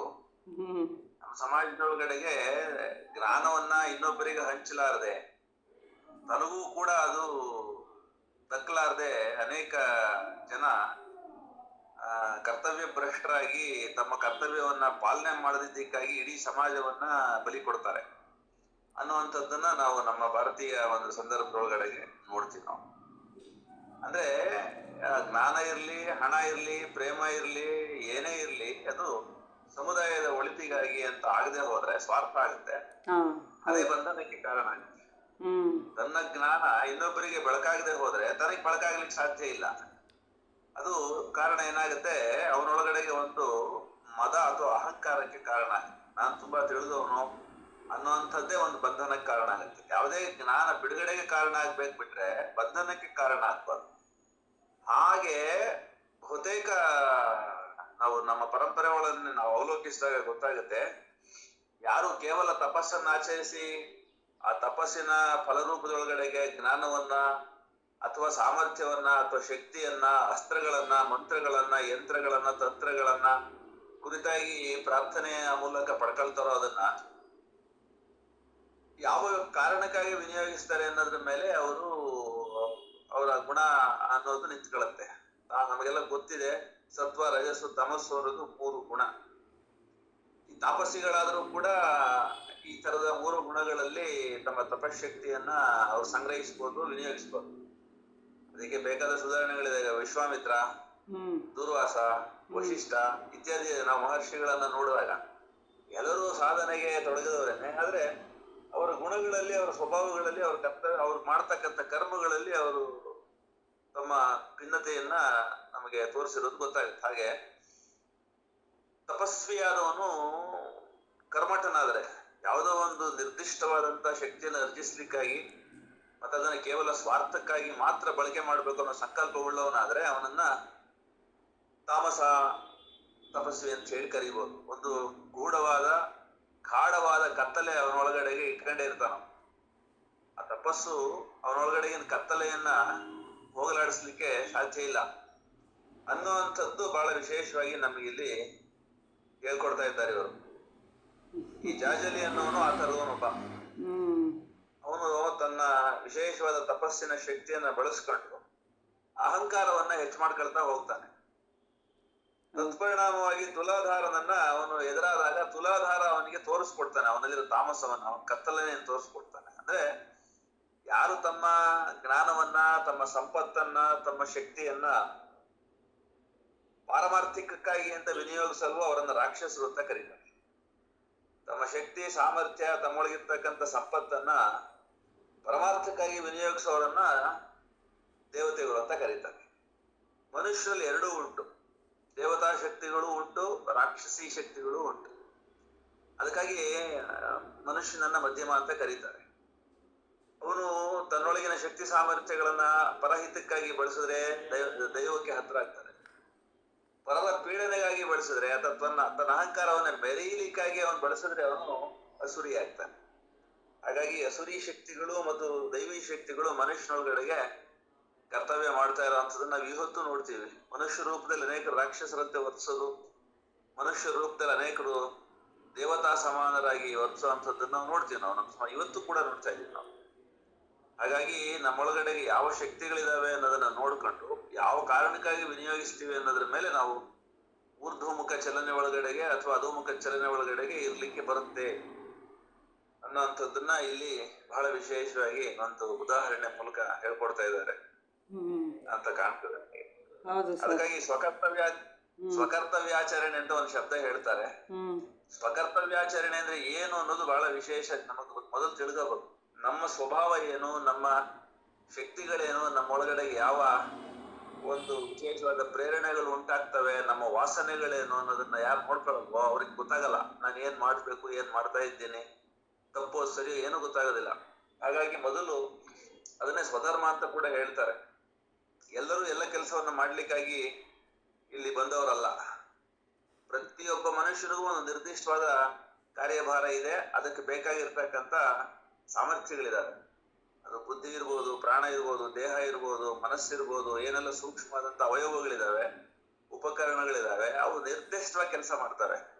ಹಾಗಾಗಿ ನಾವು ಮನುಷ್ಯರು ಎಲ್ಲರೂ ನೋಡ್ಲಿಕ್ಕೆ ಹೊರಗಡೆಗೆ ಒಂದೇ ಅಂತ ಕಾಣಿಸಿದ್ರು ಕೂಡ ಒಳಗಡೆಗೆ ನಮ್ಮ ಸಂಸ್ಕಾರ ವಿಶೇಷಗಳಿಗೆ ಅನುಗುಣವಾಗಿ ನಮ್ಮ ಕರ್ತವ್ಯಗಳು ಬೇರೆ ಆಗ್ತವೆ, ನಮ್ಮ ಕರ್ಮಗಳು ಬೇರೆ ಆಗ್ತವೆ. ಅವು ತುಂಬಾ ಸೂಕ್ಷ್ಮವಾಗಿರ್ತವೆ, ನಮ್ಮ ವಾಸನೆಗಳ ಮೇಲೆ ನಿಂತ್ಕೊತಾವ. ಅದಕ್ಕೆ ಮೊದಲು ನಾವು ನಮ್ಮ ಒಳಗಡೆಗೆ ಅಂತರಾವಲೋಕನದ ಮೂಲಕ ನನ್ನ ಸ್ವಧರ್ಮ ಏನು ಅನ್ನೋದನ್ನ ಕಂಡುಕೊಂಡು ಆ ಕರ್ತವ್ಯಗಳಲ್ಲಿ ಮಾತ್ರ ನಾವು ತೊಡಗಿದಾಗ ಒಂದು ಸಮಷ್ಟಿಯ ಹಿತಕ್ಕೆ ನಾವು ಪೂರ್ಣವಾಗಿ ನಮ್ಮನ್ನ ಕೊಟ್ಕೊಳ್ಳಕ್ ಸಾಧ್ಯ ಆಗಿದೆ. ಮೊದಲು ವ್ಯಷ್ಟಿ ಸಿದ್ಧಿ ಆಗಬೇಕು. ವ್ಯಷ್ಟಿ ಸಿದ್ಧಿ ಆದ ಮೇಲೆ ಅದು ಸಮಷ್ಟಿಗಾಗಿ ವಿನಿಯೋಗ ಆಗುತ್ತೆ. ಅಂದ್ರೆ ಒಂದು ಎಕ್ಸಾಂಪಲ್ ಹೇಳಿ ಸರ್, ಅದಕ್ಕೆ ಒಂದು ಎಕ್ಸಾಂಪಲ್. ಈ ಉದಾಹರಣೆಗೆ ಸ್ವಾಮಿ ವಿವೇಕಾನಂದರನ್ನು ತಗೊಳ್ಳಿ. ಅವರು ಮೊದಲು ವ್ಯಷ್ಟಿ ಸಿದ್ಧಿಯನ್ನ ಪಡ್ಕೊಂಡ್ರು ರಾಮಕೃಷ್ಣರ ಕೃಪೆಯಿಂದ, ರಾಮಕೃಷ್ಣರ ಮಾರ್ಗದರ್ಶನದಿಂದ. ಆಮೇಲೆ ಸಮಸ್ತ ಭಾರತದ ಏಳಿಗೆಗಾಗಿ, ಭಾರತದ ಗುಂಡಲಿನಿಯ ಜಾಗೃತಿಗಾಗಿ ತಮ್ಮ ಇಡೀ ಸಾಧನೆಯನ್ನ, ತಮ್ಮ ಇಡೀ ತಪಸ್ಸಿನ ಶಕ್ತಿಯನ್ನ, ಮುಂದಿನ ಬದುಕಿನ ಎಲ್ಲ ಸಮಯವನ್ನ ವಿನಿಯೋಗಿಸಿದ್ರು ಅವರು. ಮೊದಲು ತಾನು ಉದ್ಧಾರವಾಗಿ ಆ ಉದ್ಧಾರದ ಆ ನಂತರದಲ್ಲಿ ತನ್ನ ಸಮುದಾಯದ ಉದ್ಧಾರಕ್ಕಾಗಿ ಅವನು ಆ ಒಂದು ತನ್ನ ಶಕ್ತಿ ಸಾಮರ್ಥ್ಯ ಜ್ಞಾನ ಜ್ಯೋತಿಗಳನ್ನ ವಿನಿಯೋಗಿಸ್ತಾನೆ. ಅದಕ್ಕೆ ಮೊದಲು ವ್ಯಷ್ಟಿ ಸಿದ್ಧಿಯಾಗಿ ಆಮೇಲೆ ಸಮಷ್ಟಿ ಸಿದ್ಧಿಗಾಗಿ ಅವನು ಕರ್ಮ ಮಾಡಬೇಕು ಅನ್ನೋಂಥದ್ದನ್ನ ಇಲ್ಲಿ ಸೂಕ್ಷ್ಮವಾಗಿ ಹೇಳ್ತಾ ಇದ್ದಾರೆ. ಸ್ಪಷ್ಟವಾಗಿ ತಿಳಿಸಿದ್ದಾರೆ. ಜನಕ, ನಮ್ಮ ವಂಶಜರಲ್ಲಿ ಅವರ ಹಿಂದಿನ ವಂಶಜರ ಹೆಸರನ್ನು ಯಾರೂ ತಮ್ಮ ಮಕ್ಕಳಿಗೆ ನಾಮಕರಣ ಮಾಡಿಲ್ಲ. ನನಗನಿಸುತ್ತದೆ, ನಮ್ಮ ಪೂರ್ವಜರ ಹೆಸರುಗಳಿಂದ ಕೀರ್ತಿ ಪ್ರತಿಷ್ಠೆಗಳನ್ನು ಪಡೆಯುವುದಕ್ಕಿಂತ ಸ್ವಂತವಾದ ವಿಶಿಷ್ಟ ಸಾಧನೆಗಳಿಂದಲೇ ಯಶಸ್ಸು ಕೀರ್ತಿ ವರ್ಚಸ್ಸುಗಳಿಂದ ಶೋಭಿಸಲೆಂದು ಹೀಗೆ ಮಾಡಿರಬಹುದಲ್ಲವೇ ಎಂದು ಪ್ರಶ್ನಿಸಿದನು. ರಾಜ ರಾಣಿಯರಿರುವರು ಪೂರ್ಣ ಸಮ್ಮತಿ ಸೂಚಕವಾಗಿ ಮರುಮಾತನಾಡದೆ ತಲೆದೂಗಿದರು. ತುಲಾಧಾರನೂ ಧರ್ಮಜ್ಞನೂ ದಿವ್ಯಜ್ಞಾನ ಸಂಪನ್ನನೂ ಬ್ರಹ್ಮವೇತ್ತನೂ ಇರುವುದರಿಂದ ನಮ್ಮೆಲ್ಲರ ಮೇಲೆ ಆ ಮಹಿಮಾವಂತನ ಪೂರ್ಣ ಅನುಗ್ರಹವಿರಲೆಂದು ತಂದೆ ಮಕ್ಕಳು ಪ್ರಾರ್ಥಿಸಿಕೊಂಡರು. ಅಂದ್ರೆ ವಂಶದ ಒಂದು ವೃಕ್ಷದೊಳಗಡೆಗೆ ಈ ವಂಶ ವೃಕ್ಷ ಅನ್ನೋ ಪದನೇ ಬಹಳ ವಿಶೇಷವಾಗಿದೆ. ಅಂದ್ರೆ ನಮ್ಮ ತಂದೆಯೋ ಅವರ ತಂದೆಯೋ ಅವರ ತಂದೆಯೋ ಹೀಗೆ, ಅಥವಾ ತಾಯಿಯೋ ಅವರ ತಾಯಿಯೋ ಹೀಗೆ ನಮ್ಮೊಳಗಡೆಗೆ ಯಾವ ಒಂದು ವಿಶೇಷವಾದ ಗುಣಗಳು ಪ್ರಕಟವಾಗ್ತವೆ ಅನ್ನೋದು ನಮಗೆ ಗೊತ್ತಾಗುತ್ತೆ. ತಂದೆ ತಾಯಿಗಳು ಒಂದೇ ಆದ್ರೂ ಕೂಡ ಮಕ್ಕಳಲ್ಲಿ ಆ ಸಮತೆ ಇರೋದಿಲ್ಲ, ಆ ವ್ಯಕ್ತಿತ್ವದೊಳಗಡೆಗೆ ವೈವಿಧ್ಯತೆ ಬರುತ್ತೆ. ಯಾಕೆ ಅಂದ್ರೆ ಇದೇ ಕಾರಣ. ಒಂದು ತಾನು ಸಂಪಾದಿಸಿರುವಂಥದ್ದು, ತನ್ನ ಸಾಧನೆಯಿಂದ ಪಡ್ಕೊಂಡಿರುವಂಥದ್ದು. ಇನ್ನೊಂದು ವಂಶದ ಮೂಲಕ, ವಂಶಾವಳಿಯ ಮೂಲಕ ನಮ್ಮೊಳಗಡೆಗೆ ಪ್ರಕಟವಾಗ್ಲಿಕ್ಕಾಗಿ ಬಂದಂತ ಗುಣಗಳ ಒಂದು ಸಮೂಹ. ಹಾಗಾಗಿ ಒಂದೇ ತಂದೆ ತಾಯಿಗೆ ಹುಟ್ಟಿದಂತ ಮಕ್ಕಳು ಒಂದೇ ತರ ಇರಲ್ಲ. ಗುಣ ಧರ್ಮ ಸ್ವಭಾವಗಳಲ್ಲಿ, ಅವರ ಕರ್ಮಗಳಲ್ಲಿ ಅವರು ಭಿನ್ನತೆ ತೋರಿಸೋದು ಏನ್ ಕಾರಣ ಅಂದ್ರೆ, ಒಂದು ಆ ಜೀವದ ಉದ್ದೇಶ ಏನಕ್ಕಾಗಿದೆ ಅನ್ನೋದ್ರ ಮೇಲೆ, ಮತ್ತು ಆ ಜೀವದ ಸಾಧನೆ ಏನಿತ್ತು ಹಿಂದಿನ ಜನ್ಮಗಳಲ್ಲಿ ಅನ್ನೋಂಥದ್ದು. ಎರಡನೇದು, ಆ ಜನ್ಮವನ್ನ ಕೊಟ್ಟಂತ ತಂದೆ ತಾಯಿಗಳ ಒಂದು ಸಂಕಲ್ಪಗಳೇನಾಗಿದ್ದು ಅವರೊಳಗಡೆಗೆ ಸೂಕ್ಷ್ಮವಾಗಿ ಅವತಿರ್ತಕ್ಕಂಥ ವಂಶ ವಾಹಿಗಳೇನಿದಾವೆ, ಗುಣಗಳ ರೂಪದೊಳಗಡೆಗೆ ಅವು ಪ್ರಕಟವಾಗ್ತವೆ ಅನ್ನೋದನ್ನ ಇಲ್ಲಿ ನಾವು ನೋಡ್ತೀವಿ. ವಂಶ ವೃಕ್ಷ ಅಂತ ತಗೊಳ್ಳೋದು ಇದೇ ಕಾರಣಕ್ಕಾಗಿ. ಅದಕ್ಕೆ ಒಂದು ಸೂಕ್ಷ್ಮವಾದ ಕರ್ಮ ಸಂಬಂಧ ಇರ್ತದೆ. ಹಾಗಾಗಿ ಅವರವರ ಕರ್ಮ ಸಂಬಂಧ ಮತ್ತು ಅವರವರ ಜನ್ಮ ಉದ್ದೇಶ, ಕರ್ಮಕ್ಕೂ ಜನ್ಮಕ್ಕೂ ನಿಕಟವಾದಂತ ಸಂಬಂಧ ಇದೆ. ಡೈರೆಕ್ಟ್ಲಿ ಪ್ರಪೋರ್ಷನಲ್ ಅಂತ ಹೇಳ್ತೀವಿ ನಾವು. ಅದನ್ನ ಅರವಿಂದ್ರ ಬಹಳ ಚೆನ್ನಾಗಿ ಹೇಳ್ತಾರೆ. ದೇಹಕ್ಕೊಂದು ಗತ ಇರ್ತದೆ, ಹೇಗೋ ಹಾಗೆ ಒಳಗಡೆ ಇರ್ತಕ್ಕಂಥ ಜೀವಕ್ಕೂ ಒಂದು ಗತ ಇರ್ತದೆ, ಒಂದು ಭವಿಷ್ಯ ಇರ್ತದೆ ಅಂತ. ಅಂದ್ರೆ body has got its own past and the soul has got its own past ಅಂತ. ಅಂದ್ರೆ ಒಳಗಡೆ ಇರ್ತಕ್ಕಂಥ ಜೀವಕ್ಕೆ ಅದರದೇ ಆದಂತ ಒಂದು ಹಿನ್ನೆಲೆ ಇರ್ತದೆ. ಅದನ್ನ ಬಳಸ್ಕೊಂಡು ವರ್ತಮಾನ ಶರೀರದಲ್ಲಿ ಕರ್ಮವನ್ನ ಮಾಡ್ಲೇಬೇಕಾಗುತ್ತೆ. ಹಾಗೆ ಶರೀರಕ್ಕೂ ಅದರದೇ ಆದ ಗತ ಇರ್ತದೆ, ಅದರ ಒಂದು ಹಿನ್ನೆಲೆಯಲ್ಲಿ ಅದು ವರ್ತಮಾನದಲ್ಲಿ ಕೆಲಸ ಮಾಡುತ್ತೆ. ಈ ವರ್ತಮಾನದ ಕರ್ಮಗಳಲ್ಲಿ ಜೀವ ಮತ್ತು ದೇಹಗಳೆರಡೂ ಸೇರಿ ಮಾಡಿದಾಗ ಕರ್ಮವನ್ನ ಭವಿಷ್ಯ ನಿರ್ಮಾಣ ಆಗುತ್ತೆ, ಆ ಒಂದು ಜೀವಕ್ಕೂ ಮತ್ತು ಆ ಒಂದು ದೇಹಕ್ಕೂ ಅಂತ. ಟ್ರಾನ್ಸ್ಫಾರ್ಮೇಶನ್ ಅಂತ ಹೇಳ್ತಾರೆ. ಅನ್ನಮಯದ ರೂಪಾಂತರಣಕ್ಕೆ ಒಳಗಡೆ ಇರ್ತಕ್ಕಂಥ ಜೀವ ಮಾಡ್ತಕ್ಕಂಥ ಆಲೋಚನೆಗಳು ಕಾರಣ. ಆಲೋಚನೆಗಳಿಗೆ ಅನುಗುಣವಾಗಿ ಕರ್ಮಗಳು ನಡೀತವೆ, ಕರ್ಮಗಳಿಗೆ ಅನುಗುಣವಾಗಿ ಸಂಸ್ಕಾರಗಳು ಏರ್ಪಡ್ತವೆ. ಹಾಗಾಗಿ ಅನ್ನಮಯದ ರೂಪಾಂತರಣಕ್ಕೂ ಕೂಡ ಇಲ್ಲಿ ಜೀವ ಕೆಲಸ ಮಾಡುತ್ತೆ ಅನ್ನೋದು ಸೂಕ್ಷ್ಮವಾಗಿ ಅವಲೋಕನ ಮಾಡಿದಾಗ ಗೊತ್ತಾಗುತ್ತೆ. ರಾಣಿಯು ಮಧ್ಯೆ ಪ್ರವೇಶಿಸಿ, ಆ ತುಲಾಧಾರ ನೃಪಾಲನಿಗೂ ಏಕಮಾತ್ರ ಪುತ್ರನಲ್ಲವೇ ಪ್ರಭು, ಅವರೂ ಸದಾಕಾಲ ದಾನ ಧರ್ಮ ಪರೋಪಕಾರ ನಿರತರಾಗಿದ್ದರೆಂದು ಕೇಳಿದ ನೆನಪು.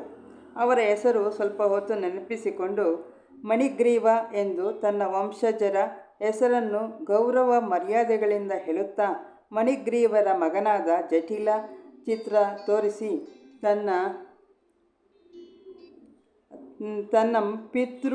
ಪಿತಾಮಹರಂತೆ ತಾನು ಧನ್ಯಜೀವಿಯಾಗಬೇಕೆಂದು ಗಾರ್ಗೆ ಮಹರ್ಷಿಯಿಂದ ಯೋಗವಿದ್ಯೆಯನ್ನು ಕಲಿತು ಮಹಾನ್ ಯೋಗಿಯಾಗಿ ನಾನಾ ಲೋಕ ಸಂಚಾರ ಮಾಡಿ ಕೊನೆಗೆ ಮೋಕ್ಷ ಪದವಿಯನ್ನು ಹೊಂದಿದನು. ಹೀಗೆ ನಮ್ಮ ಪೂರ್ವಜ ರಾಜರೆಲ್ಲ ನಿರುಪಮ ತೇಜಸ್ವಿಗಳು ಮಹಾನ್ ವ್ಯಕ್ತಿಗಳು ಆಗಿದ್ದರು. ಹೀಗೆಯೇ ಜಟಿಲನಿಗೆ ಭದ್ರನೆಂಬ ಮಗನು, ಭದ್ರನಿಗೆ ಹಯಗ್ರೀವನೆಂಬ ಮಗನು ಜನಿಸಿದನು. ಆ ಹಯಗ್ರೀವನಿಗೆ ಚೆಲುವಾದ ಒಂದು ಗಂಡು ಮಗುವಾಯಿತು. ಆ ಮಗನಿಗೆ ಪದ್ಮಾಕ್ಷ ಎಂಬ ನಾಮಕರಣವಾಗಿತ್ತು. ಪದ್ಮಾಕ್ಷನಿಗೆ ಹೇಮವರ್ಣ ಎಂಬ ಸುಕುಮಾರನು ಹುಟ್ಟಿದನು. ಹೇಮವರ್ಣನಿಗೆ ಶಿವ ಎಂಬ ಕುಲೋದ್ಧಾರಕನು ಜನಿಸಿದನು ಎಂದು ಕ್ರಮವಾಗಿ ವಂಶಚರಿತ್ರೆ ಹೇಳುತ್ತಾ ವಂಶಜರ ತೈಲ ಚಿತ್ರಗಳನ್ನು ತೋರಿಸಿದನು. ಯಾವ ಚಿತ್ರಕಾರನ ಕುಂಚದ ಮೋಡಿಯೋ ಪ್ರತಿಯೊಂದು ಚಿತ್ರದಲ್ಲಿಯೂ ಜೀವಂತಿಕೆ ಕಾಣುತ್ತಿತ್ತು. ಆದ್ದರಿಂದಲೇ ಕುಸುಮ ಶ್ರೇಷ್ಠಿಗೆ ಎಲ್ಲ ರಾಜರುಗಳಲ್ಲಿಯೂ ಒಂದು ದೈವಿ ವರ್ಚಸ್ಸು, ಸಾತ್ವಿಕತೆಯ ಜೊತೆಗೆ ಧೀರ ನಿಲುವು, ರಾಜ ವೇಷಭೂಷಣಗಳ ವೈಭವವು ಎದ್ದು ಕಾಣುತ್ತಿತ್ತು. ಇನ್ನು ಶಿವನಿಗೆ ಗೋಮುಖನೆಂಬ ರಾಜಕುಮಾರನು ಜನನವಾಯಿತು. ಅದೇನು ನಮ್ಮ ವಂಶದಲ್ಲಿ ಬರೀ ಪುತ್ರ ಭಾಗ್ಯವಿತ್ತೋ ಅಥವಾ ಈ ತೈಲಚಿತ್ರಗಳನ್ನು ಬರೆಸುವಾಗ ರಾಜ ಪರಂಪರೆಯನ್ನು ಮಾತ್ರ ಚಿತ್ರಿಸಲು ರಾಜರ ಸಂಕಲ್ಪವಾಗಿತ್ತೋ ತಿಳಿಯನು ಎಂದು ಕಲಹರನು ತಾನು ಪೂರ್ವಜರಿಂದ ಕೇಳಿ ತಿಳಿದದ್ದನ್ನು ವಿವರಿಸುತ್ತಾ ಸಾಗಿದನು. ಇದನ್ನ ಹೇಳಿ ಸರ್. ಕೇವಲ ಪುರುಷರ ಒಂದು ವಂಶವೃಕ್ಷವನ್ನಷ್ಟೇ ಅವರು ತೈಲವರ್ಣ ಚಿತ್ರಗಳಲ್ಲಿ ದಾಖಲಿಸಿದ್ದಾರೆ ಅಂತ ಅವನಿಗೆ ಅನ್ನಿಸ್ತು. ಹಾಗಾದ್ರೆ ಯಾವ ಹೆಣ್ಣು ಮಕ್ಕಳು ಈ ತರ ಒಂದು ಶ್ರೇಷ್ಠತೆಯ ಪ್ರಕಟೀಕರಣಕ್ಕಾಗಿ ಇಲ್ಲಿ ಸಂಭವಿಸಲಿಲ್ವೇ ಅನ್ನೋ ಪ್ರಶ್ನೆ ಉಂಟಾಯ್ತು ಅನ್ನೋದು ಸೂಕ್ಷ್ಮವಾಗಿ ಈ ನಮ್ಮ ರಾಜೇಶ್ವರಿ ಅವ್ರದ್ದು ಪ್ರಶ್ನೆ. ಇದು ಅವರು ಹೆಣ್ಣು ಮಗಳಲ್ವಾ, ಹಾಗಾಗಿ ಹೆಣ್ಣು ಮಕ್ಕಳ ರೂಪದಲ್ಲಿ ಏನು ಪ್ರಕಟವಾಗಲೇ ಇಲ್ವೇ ಶ್ರೇಷ್ಠತೆ ಅನ್ನೋದು ಇವತ್ತಿನ ಯುಗ ಪ್ರಜ್ಞೆಗೆ ಅನುಗುಣವಾಗಿ ಬಹುಶಃ ಅದು ಸೂಕ್ಷ್ಮವಾಗಿ ಕಾಡಿದೆ ಅಂತ ಕಾಣ್ತದೆ, ಬಂದಿದೆ. ವಂಶಚರಿತ್ರೆ ನಾವು ನೋಡ್ತಾ ಹೋದಾಗ ಬಹಳ ವಿಶೇಷವಾದಂತ ಒಂದು ನಾಮರೂಪಗಳು ಕಾಣ್ತವೆ. ನಾಮರೂಪಗಳ ಒಂದು ಗರಿಮೆಯ ಒಳಗಡೆಗೆನೆ ಆ ಒಂದು ಜನ್ಮಗಳ ಗರಿಮೆಯೂ ಕೂಡ ಶ್ರೇಷ್ಠತೆಯೂ ಕೂಡ ಆ ಹೆಸರಿನಲ್ಲೇನೆ ಪ್ರಕಟವಾಗಿಬಿಟ್ಟಿದೆ. ಯಾಕೆಂದ್ರೆ ನಾಮರೂಪಗಳು ಒಳಗಿನ ಆತ್ಮದ ಒಂದು ಸ್ವಭಾವಕ್ಕೆ ಮತ್ತು ಶಕ್ತಿಗೆ ಅನುಗುಣವಾಗಿ ಪ್ರಕಟವಾಗ್ತವೆ ಅನ್ನೋದು ಆ ಹೊತ್ತಿನ ಅಥವಾ ನಮ್ಮ ಒಂದು ಸನಾತನ ಚಿಂತನೆಯ ಒಂದು ಫಲ. ಅಂದ್ರೆ ನಾವು ವ್ಯಕ್ತಿಗಳಿಗೆ ಎಂತ ಹೆಸರಿಡ್ಬೇಕು ಅಂತಂದ್ರೆ ಅವರು ಜನ್ಮ ನಕ್ಷತ್ರಕ್ಕೆ ಅನುಗುಣವಾಗಿ ಇಡ್ಬೇಕು ಅಂತ ಹೇಳ್ತಾರೆ. ಆ ಜನ್ಮ ಅನ್ನೋದು ಯಾವುದ್ರ ಮೇಲೆ ಆಗುತ್ತೆ ಅಂದ್ರೆ ಅವರವರ ಹಿಂದಿನ ಕರ್ಮಗಳ ಮೇಲೆ ಆಗುತ್ತೆ ಅನ್ನೋದು. ಹಾಗಾಗಿ ಗತಕ್ಕೂ ವರ್ತಮಾನಕ್ಕೂ ಭವಿಷ್ಯಕ್ಕೂ ಒಂದು ಸಂಬಂಧವನ್ನು ಉಂಟು ಮಾಡುವಂಥದ್ದು ನಾಮರೂಪಗಳು. ಈ ನಾಮರೂಪಗಳಿಗೆ ಕಾರಣವಾಗುವಂಥದ್ದು ಒಳಗಿನ ಆತ್ಮದ ಒಂದು ಪ್ರಭೆ. ಆತ್ಮ ಯಾವ ಸಾಮರ್ಥ್ಯವನ್ನು ಹೊತ್ತು ತಂದಿದೆಯೋ ಅದಕ್ಕನುಗುಣವಾದ ದೇಹ ಅನ್ನುವಂಥದ್ದು ನಿರ್ಮಾಣವಾಗುತ್ತೆ. ಆ ದೇಹ ಅನ್ನೋದು ರೂಪ ಆದ್ರೆ ಅದಕ್ಕೆ ಒಂದು ಹೆಸರು ಕೊಡ್ತೀವಿ, ಒಳಗಡೆ ಇರೋ ಆತ್ಮಕ್ಕೆ ಅದು ನಾಮ ಆಗುತ್ತೆ. ಸೊ ನಾಮರೂಪಗಳಲ್ಲಿ ಆತ್ಮದ ಶ್ರೇಷ್ಠತೆಯನ್ನ ಪ್ರಕಟಿಸುವಂಥದ್ದು ಇಲ್ಲಿ ಬಳ್ಳಿಯನ್ನ ನಾವು ನೋಡ್ತಾ ಇದ್ವಿ ವಂಶವೃಕ್ಷದ ಒಂದು ರೂಪದ ಒಳಗಡೆಗೆ. ಅದು ಬಹಳ ವಿಶೇಷವಾಗಿದೆ. ಅದು ಅಂದ್ರೆ ಒಂದು ರೇಸ್ ಇದೆ ಅಂತ, ಒಂದು ಪ್ರವಾಹ ಇದೆ ಅಂತ. ಊರ್ಧ್ವಲೋಕದಿಂದ ಈ ಒಂದು ಅನ್ನಮಯಕ್ಕೆ ಹೇಗೆ ದೇವತಾ ಶಕ್ತಿಗಳು ಆಗಮಿಸ್ತವೋ ಹಾಗೆ ಆಗಮಿಸಿದ ದೇವತಾ ಶಕ್ತಿಗಳು ಮನುಷ್ಯನ ಶರೀರಗಳಲ್ಲಿ ಕರ್ಮವನ್ನ ತೊಡಗಿ ಆ ಕರ್ಮಕ್ಕೆ ಅನುಗುಣವಾಗಿ ಜನ್ಮಗಳನ್ನ ಪಡೆದು ಅದು ಸಾಗಿ ಹೋದಂತ ಒಂದು ದಾರಿ, ಒಂದು ನದಿ, ಜೀವ ನದಿ ಅಂತ ಹೇಳಿಬೇಕಾದ್ರೆ ನಾವು ಹೇಳ್ಬೋದು. ಜೀವದ ನದಿ ಈ ಜನನ ಮರಣಗಳ ನಡುವೆ ನಿರಂತರವಾಗಿ ಹರಿದಿದೆ. ಅದು ದೇಹಗಳು ಬಂದಿವೆ, ದೇಹಗಳು ಹೋಗಿವೆ. ಎಷ್ಟು ಶ್ರೇಷ್ಠವಾದಂತ ಜೀವದ ಸಲೀಲ ಹರಿದಿದೆ, ಜೀವದ್ರವ್ಯ ಅನ್ನುವಂಥದ್ದು ಹರಿದಿದೆ ಅನ್ನೋ ಅದ್ರ ಮೇಲೆ ಆ ಒಂದು ವಂಶವೃಕ್ಷದ ಶ್ರೇಷ್ಠತೆ, ಬಂದಿರ್ತಕ್ಕಂಥ ಭಗವತ್ ಸತ್ತೆಯ ಒಂದು ಕುರುಹು ನಮಗೆ ಗೋಚರಿಸ್ತದೆ. ಅದನ್ನ ಇಲ್ಲಿ ದಾಖಲಿಸಿದ್ದಾರೆ. ಮತ್ತು ತುಲಾದಾರಂದು ನಾವು ಇದರಲ್ಲಿ ಕೇಳ್ತೀವಲ್ಲ ಸರ್, ಉಪನಿಷತ್ತುಗಳಲ್ಲಿ ಒಂದು ಎಕ್ಸಾಂಪಲ್ ಆಗಿ ಹೇಳ್ತಾರಲ್ಲ ಸರ್. ಉಪನಿಷತ್ತುಗಳಲ್ಲಿ ಬಂದಿರುವಂಥದ್ದು ಬಹುತೇಕ ಈ ತರನೇ. ಉಪನಿಷತ್ತು ಅಂತ ಅಂದ್ರೆ ಅದು ಸಂಪೂರ್ಣವಾಗಿ ಮನಸ್ಸನ್ನ ಉನ್ನತ ಮಾನಸಕ್ಕೆ ತಗೊಂಡು ಹೋದಾಗ ಸೂಕ್ಷ್ಮ ಮತ್ತು ಕಾರಣಕ್ಕಿಂತಲೂ ಆಚೆಗೆ ಹೋಗ್ತಾನೆ. ಯಾರು ಸ್ಥೂಲ ಮತ್ತು ಸೂಕ್ಷ್ಮ ಕಾರಣಗಳ ಆಚೆಗೆ ಹೋಗ್ತಾನೋ ಅವನು ಆ ಉಪನಿಷತ್ತಿನ ಒಂದು ಋಷಿ ಆಗ್ತಾನೆ. ಅಂದ್ರೆ ದೇಹ ಅನ್ನುವಂಥದ್ದೇನಿದೆ, ಆ ದೇಹ ಸೂಕ್ಷ್ಮ ಏನಿದೆ, ಆ ಸೂಕ್ಷ್ಮ ದೇಹ ಏನಿದೆ, ಕಾರಣ ದೇಹ, ಅದ್ರ ಆಚೆಗೆ ಹೋದಾಗ ಸತ್ಯದ ಒಂದು ಅನುಭೂತಿ ಅವನಿಗೆ ಉಂಟಾಗುತ್ತೆ. ಅವನನ್ನ ಉಪನಿಷತ್ ಋಷಿ ಅಂತ ಕರೀತಾನೆ. ಅವನು ಇಂದ್ರಿಯ ಮಾನಸಕ್ಕಿಂತಲೂ ಆಚೆಗೆ ಹೋಗಿ ಅತೀಂದ್ರಿಯ ಮಾನಸವನ್ನ ಸೇರಿ ಅಲ್ಲಿ ಅತೀತವನ್ನ ದರ್ಶಿಸ್ತಾನೆ. ಅಂದ್ರೆ ಈ ಒಂದು ಅಪರ ಪ್ರಕೃತಿಯ ಹಿಂದೆಗಡೆಗೆ ಕೆಲಸ ಮಾಡ್ತಕ್ಕಂಥ ಪರಾ ಪ್ರಕೃತಿಯನ್ನ ಯಾರು ನೋಡ್ತಾರೋ ಅವನು ಉಪನಿಷತ್ ಋಷಿ ಅಂತ ಕರೀತಾನೆ. ಆ ಉಪನಿಷತ್ತಿನ ಋಷಿ ಒಂದು ಪರಂಪರೆ ಒಳಗಡೆ ಇದ್ದಿರ್ಲೇಬೇಕು. ಅದು ಯಾವುದೇ ಪರಂಪರೆ ಇರಲಿ, ಆ ಪರಂಪರೆ ಒಳಗಡೆಗೆ ಹಿಂದಕ್ಕೆ ಹೋಗಿ ನೋಡಿದಾಗ ಒಂದು ಅಪರಾ ಪ್ರಕೃತಿಯಿಂದ ಆಚೆಗೆ ತುಯ್ದು ಹೋಗಿ ಪರಾ ಪ್ರಕೃತಿಯನ್ನು ದರ್ಶಿಸ್ತಕ್ಕಂಥ ಒಬ್ಬ ಶ್ರೇಷ್ಠ ಇದ್ದೇ ಇರ್ತಾನೆ. ಹ್ಮ್ ಆ ಶ್ರೇಷ್ಠತೆಯ ಕಾರಣಕ್ಕಾಗಿಯೇ ಅವನ ಮೂಲಕ ಒಂದು ವಾಹಿನಿ ಹ್ಮ್ ಅಂದ್ರೆ ಒಂದು ಪ್ರವಾಹ, ಜೀವ ಪ್ರವಾಹವಾಗಿ ಹರಿದಿರ್ತದೆ. ಅದರ ಶ್ರೇಷ್ಠತೆಯ ಕುರುಹಾಗಿಯೇ ಅವನನ್ನ ಅನೇಕರು ಹಿಂಬಾಲಿಸ್ತಾರೆ, ಅನೇಕ ಜೀವಗಳು ಹಿಂಬಾಲಿಸ್ತಾರೆ. ಆ ಹಿಂಬಾಲಿಸಿದ ಜೀವಗಳಿಗೆ ಆ ಒಂದು ಋಷಿ, ಉಪನಿಷತ್ತಿನ ಋಷಿ ಯಾರಿರ್ತಾನೆ, ಅವನು ತಾನು ಕಂಡದ್ದನ್ನ, ತಾನು ಉಂಡದ್ದನ್ನ, ತಾನು ದರ್ಶಿಸಿದ್ದನ್ನ ಅವನು ದಾನ ಮಾಡ್ತಾ ಹೋಗ್ತಾನೆ. ಅದನ್ನ ತಿಳಿಸ್ತಾ ಹೋಗ್ತಾನೆ. ಅದನ್ನು ಅವ್ರು ಫಾಲೋ ಮಾಡ್ಬೋದು. ಅವಾಗ ಉಳಿದವ್ರು ಕ್ಯಾರಿ ಮಾಡ್ಬೇಕಾಗತ್ತೆ, ಅದು ಆ ಮುಂದಿನ ಜನಾಂಗಕ್ಕೆ ತಗೊಂಡು ಹೋಗ್ಬೇಕಾಗತ್ತೆ. ಹಾಂ ಅದನ್ನೇ ನೀವೀಗ ಮಾಡ್ತಾ ಇರೋದು. ನಾನು ಎಷ್ಟು ದೀರ್ಘವಾಗಿ 2-3 ಸಲ ಓದಿದೆ ಸರ್. ಯಾಕೆಂದರೆ ನನಗೆ ಅದು ಕೂತ್ಕೋಬೇಕು ಒಳಗಡೆ ಅಂತ ಅನಿಸಿ ಎಷ್ಟು ಲೀಲಾಜಾಲವಾಗಿ ಆವಾಗಲೂ ಬರೀ ವೃತ್ತಿ ಒಂದೇ ಅಲ್ಲ, ಪ್ರವೃತ್ತಿನೇ ಹೆಂಗಿತ್ತು ಅನ್ನೋದನ್ನು ಕಣ್ಣಾರೆ ಕಂಡಂಗಾಯಿತು. ನನಗಂತೂ ತುಂಬಾ ಖುಷಿಯಾಯಿತು. ಇಂಥ ಒಂದು ಸಮುದಾಯದಲ್ಲಿ ನಾವು ಹುಟ್ಟಿದ್ದೀವಲ್ಲ ಅಂತ ಹೇಳಿಬಿಟ್ಟು ಒಂದು ಹೆಮ್ಮೆನೂ ಉಂಟಾಗುತ್ತೆ. ತಮ್ಮ ವಂಶಚರಿತ್ರೆಯನ್ನು ವಿವರಿಸುವಾಗ ಕಲಹರ ದಂಪತಿಗಳಿಗಾಗಲಿ ಕುಸುಮ ಶ್ರೇಷ್ಠಿಗಾಗಲಿ ಉತ್ಸಾಹದ ಅನುಭವ ಲವಲೇಶವೂ ಕಡಿಮೆಯಾಗಲಿಲ್ಲ. ಅಷ್ಟರಲ್ಲಿ ಕುಸುಮ ಶ್ರೇಷ್ಠಿಯು ನೆನಪಿಸಿಕೊಂಡು, ಜನಕ, ಗೋಮುಖ ನಿನ್ನ ಪಿತಾಮಹರಲ್ಲವೇ? ಇನ್ನು ಕುಮುದ, ಭೂಪಾಲ ನನಗೆ ಪಿತಾಮಹರಲ್ಲವೇ? ನನ್ನ ಬಾಲ್ಯದಲ್ಲಿ ತಾತನನ್ನು ನೋಡಿದ್ದ ನೆನಪು ಎಂದನು. ಮಹಾರಾಜನು, ಇನ್ನೂ ಸ್ವಲ್ಪ ತಿಳಿದರೆ ನಮ್ಮ ವಂಶ ಚರಿತ್ರೆಯನ್ನು ಈವರೆಗೆ ತಿಳಿದಂತಾಗುತ್ತದೆ ಕುಸುಮಗುಪ್ತ. ನಿನ್ನ ಪ್ರಪಿತಾಮಹನಾದ ಗೋಮುಖ ಕೃಪಾಲನು ಯಮಧರ್ಮ ಪೂಜೆ ಎಂಬ ಕಠಿಣ ವ್ರತವನ್ನು ಆಚರಿಸಿ ಆ ದೇವನ ಅನುಗ್ರಹದಿಂದ ದೀರ್ಘಾಯುಷ್ಯವನ್ನು ವರವಾಗಿ ಪಡೆದು ಆತ್ಮಜ್ಞಾನ ಪ್ರಾಪ್ತಿಗಾಗಿ ಸಾಧನೆ ಮಾಡಿ ಮುಕ್ತನಾದನು. ಹೀಗೆ ನಮ್ಮ ಪೂರ್ವಜರಲ್ಲಿ ಇಂತಹ ಅಸಮಾನ ಧರ್ಮಪರಾಯಣತೆ ಇದ್ದುದರಿಂದಲೇ ನಮ್ಮ ಕುಲಕ್ಕೆ ಶ್ರೇಯಸ್ಸು ನಿತ್ಯ ಸಿದ್ಧವಾಗಿದೆ. ಕುಸುಮ ಶ್ರೇಷ್ಠಿಯು ತನ್ನ ತಂದೆ ತಾಯಿಗಳೊಡನೆ ಅಭಿಮಾನದಿಂದ ನುಡಿದನು. ನಮ್ಮ ಉದ್ವಾಹು ವಂಶಜರಲ್ಲಿ ನಿಮ್ಮ ತನಕ ರಕ್ತಗತವಾಗಿ ಹರಿದು ಬಂದಿರುವ ಸಾಮರ್ಥ್ಯ, ಗುಣ, ಸಾಧನಾ ಬಲಗಳು ನನಗೂ ಶಕ್ತಿಯನ್ನಿತ್ತಿವೆ. ಆದ್ದರಿಂದ ಜನಕ, ಗುರುಕುಲ ವಾಸದಲ್ಲಿ ನನಗೆ ಯಾವ ವಿದ್ಯೆಯನ್ನು ಕಲಿಯಲು ಹೋದರೂ ಅದು ಅನಾಯಾಸವಾಗಿ ಕರಗತವಾಗಿ ಬಿಡುತ್ತಿತ್ತು. ನಾನು ಅಭ್ಯಾಸ ಮಾಡಿದುದಕ್ಕಿಂತಲೂ ಹೆಚ್ಚಾಗಿ ಧಾರಣಾಯೋಗದ ಬಲದಿಂದಲೇ ಕಲಿತೆ ಎಂದು ನಮ್ಮ ಕುಲಗುರುಗಳು ಹೇಳಿದ್ದುಂಟು. ಇಷ್ಟು ಸಂಭಾಷಣೆ ನಡೆಯುವಷ್ಟರಲ್ಲಿ ರಾಣಿಯ ಕಂಗಳಲ್ಲಿ ನಿದ್ರಾದೇವಿಯು ಕಾಣಿಸತೊಡಗಿದಳು. ಆ ತೈಲಚಿತ್ರಗಳನ್ನು ಜೋಪಾನಗೊಳಿಸಿ ತಂದೆ, ತಾಯಿ, ಮಗ ಎಲ್ಲರೂ ತಮ್ಮ ತಮ್ಮ ಶಯಾಗಾರಗಳಿಗೆ ಹೋಗಿ ಹಾಯಾಗಿ ನಿದ್ರಿಸಿದರು. ಅಂದರೆ ಇಲ್ಲಿ ಅವನು ಅದು ಬಳವಳಿಯಾಗಿ ಹೆಂಗೆ ಬಂತು ಅಂತ ಹೇಳ್ತಾ ಇದ್ರಲ್ಲ ಸರ್. ಸ್ಮೃತಿ ರೂಪದಲ್ಲಿ ಹೇಗೆ ಬರುತ್ತೆ ನಮ್ಮ ಸಂಸ್ಕಾರಗಳು ಅನ್ನೋದನ್ನ ಹೇಳ್ತಿದ್ದಾರೆ. ನೀವು ಏನನ್ನ ಓದ್ತೀರಿ, ಏನನ್ನ ಕೇಳ್ತೀರಿ, ಏನನ್ನ ಧ್ಯಾನಿಸ್ತೀರಿ ಅನ್ನೋದು ನಿಮ್ಮೊಳಗಡೆಗೆ ಉಳಿತದ. ಅದು ಧಾರಣ ಅಂತ ಕರೀತಾರೆ. ಧಾರಣ ಅಂದ್ರೆ ಧರಿಸೋದ್ ಮುಂಚೆ ಅದನ್ನ ಭಾವಿಸ್ಬೇಕಲ್ಲ. ಹೌದು. ಅದನ್ನ ಕಲ್ಪಿಸಿ, ಭಾವಿಸಿ, ಚಿಂತಿಸಿ, ಅದನ್ನ ದರ್ಶಿಸಿ ನಮ್ಮೊಳಗಡೆಗೆ ಸಂಗ್ರಹಿಸಬೇಕು. ಅದಕ್ಕೆ ಧಾರಣ ಅಂತ ಕರೀತಾರೆ.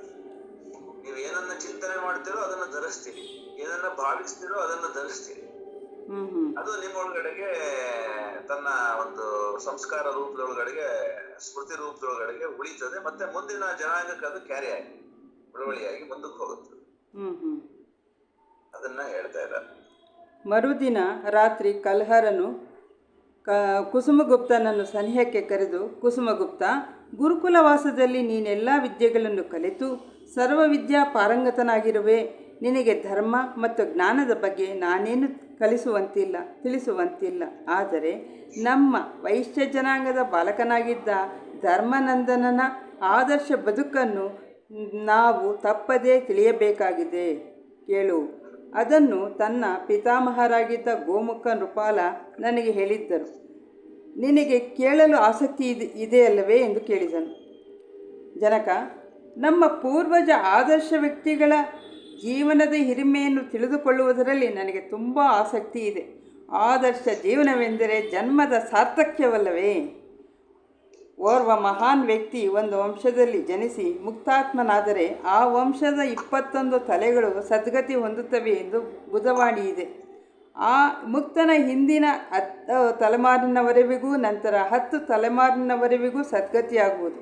ಆದ್ದರಿಂದ ಚರಿತಾರ್ಥ ವ್ಯಕ್ತಿಗಳ ಪೂರ್ವ ವಂಶಜರು ನಂತರದ ವಂಶಜರು ಚರಿತಾರ್ಹರಾಗುವರು. ಪರಿಮಳ ಸೂಸುವ ಪುಷ್ಪಗಳಿಂದಲೇ ಪುಷ್ಪವನವೇ ಸುಗಂಧಮಯ, ಚಂದನ ವೃಕ್ಷಗಳಿಂದಲೇ ಆ ಕಡೆಗೆ ಹಿರಿಮೆ, ಜ್ಯೋತಿ ಉರಿಯುತ್ತಿದ್ದರೆ ಆ ಮಂದಿರಕ್ಕೆ ಬೆಳಕು, ದೈವ ವಿಗ್ರಹವಿದ್ದರೆ ಆ ಗುಡಿಗೆ ಪವಿತ್ರತೆ. ಹಾಗೆ ಚರಿತಾರ್ಥ ವ್ಯಕ್ತಿಯಿಂದ ಆ ವಂಶಕ್ಕೆ ಕೀರ್ತಿ ಲಾಭ, ಪಿತ್ರಾರ್ಜಿತ ಸಂಪತ್ತು ಮಾತ್ರ ತಲೆಮಾರಿನವರೆಗೆ ಬರುವುದೆಂದು ಸಾಮಾನ್ಯರು ತಿಳಿದುಕೊಳ್ಳುವರು. ಆದರೆ ಅವರ ಶಕ್ತಿ ಸಾಮರ್ಥ್ಯಗಳು ಗುಣವಿಶೇಷಗಳು ಸಾಧನೆ ಸಿದ್ಧಿಗಳು ಬಳವಳಿಯಾಗಿ ಬರುತ್ತವೆ. ಅದೇ ಬಹಳ ವಿಶೇಷವಾಗಿ ಅದನ್ನ ಹೇಳ್ತಾ ಇದ್ದಾರೆ. ಅಂದ್ರೆ ಸುಮ್ಮನೆ ನಾವು ಒಂದ್ ಕಡೆ ಹುಟ್ಟೋದಿಲ್ಲ, ಹುಟ್ಟೋದಕ್ಕೆ ಪೂರ್ವದಲ್ಲಿ ನಾವು ಒಂದು ಜನ್ಮ ಗತಿಯನ್ನ ನಾವು ಹೊಂದಿದ್ವಿ. ಅದಕ್ಕೆ ಅನುಗುಣವಾಗಿ ನಮಗೆ ಸಾಧನೆಗೆ ಪೂರಕವಾದ ಅಥವಾ ನಮ್ಮ ಸಂಕಲ್ಪಕ್ಕೆ ಪೂರಕವಾದಂತ ಕಡೆಗೆ ಜನ್ಮ ಆಗುತ್ತೆ. ಆ ಜನ್ಮಕ್ಕೆ ಒಂದು ಉದ್ದೇಶ ಇರುತ್ತೆ, ಅದಕ್ಕೆ ಬೇಕಾಗಿರ್ತಕ್ಕಂಥ ಎಲ್ಲ ವಾತಾವರಣವನ್ನು ನಿರ್ಮಾಣ ಮಾಡಲಾಗಿರುತ್ತೆ ಅನ್ನುವಂಥದ್ದು. ಅದಕ್ಕೆ ಕಾರಣವಾಗಿರ್ತಕ್ಕಂಥ ಒಂದು ವ್ಯವಸ್ಥೆ ಇದೆ, ನಮ್ಮ ಅರಿವಿಗೆ ಬಾರದಂತೆ ನಮ್ಮನ್ನ ನಿರ್ವಹಿಸ್ತಾ ಇರ್ತಕ್ಕಂಥ ಒಂದು ವ್ಯವಸ್ಥೆ ಇದೆ ಅನ್ನೋಂಥದ್ದನ್ನ ಇಲ್ಲಿ ಬಹಳ ಸೂಕ್ಷ್ಮವಾಗಿ ಚಿತ್ರಿಸ್ತಾ ಇದ್ದಾರೆ. ಅಂದ್ರೆ ನಾವು ಪೂರ್ಣ ಸ್ವತಂತ್ರರಲ್ಲ, ನಮ್ಮ ಕರ್ಮಗಳು, ನಮ್ಮ ಭಾವನೆಗಳು, ಚಿಂತನೆಗಳು ಅದರ ಮೇಲೆ ನಮ್ಮನ್ನ ತೊಡಗಿಸಲಾಗ್ತಾ ಇದೆ ಕರ್ಮದಲ್ಲಿ ಅನ್ನುವಂಥದ್ದು. ಇಲ್ಲಿ ಕರ್ಮದ ಒಂದು ಪ್ರಭು ಇಲ್ಲಿ ಬೇರೆ ಬೇರೆ ಸನ್ನಿವೇಶಗಳಲ್ಲಿ ತನ್ನ ಇಚ್ಛೆಗನುಗುಣವಾಗಿ ಕರ್ಮದಲ್ಲಿ ತೊಡಗ್ತಕ್ಕಂಥ ಜೀವರುಗಳನ್ನ ಇಲ್ಲಿ ನಿಯೋಜಿಸ್ತಾ ಇದ್ದಾನೆ ಅನ್ನೋಂಥದ್ದು ಗೊತ್ತಾಗುತ್ತೆ. ನಮ್ಮ ಸಂಕಲ್ಪಕ್ಕಿಂತಲೂ ಹೆಚ್ಚಾಗಿ ಅವನ ಸಂಕಲ್ಪವೇ ಇಲ್ಲಿ ಪ್ರಧಾನವಾಗಿ ಕಾಣ್ತದೆ. ನಾವು ಯಾವ ಕರ್ಮಗಳಲ್ಲಿ ತೊಡಗಬೇಕು ಅನ್ನೋದು ಕೂಡ ಅವನೇ ನಿಷ್ಕರ್ಷೆ ಮಾಡಿ ನಮ್ಮನ್ನ ಆ ಒಂದು ಸೂಕ್ತ ಸನ್ನಿವೇಶಕ್ಕೆ ಕಳಿಸ್ಕೊಡ್ತಾನೆ ಅನ್ನುವಂಥದ್ದು ಇಲ್ಲಿ ನಮಗೆ ಗೋಚರಿಸ್ತದೆ ಅಂತ ಹೇಳ್ತಾ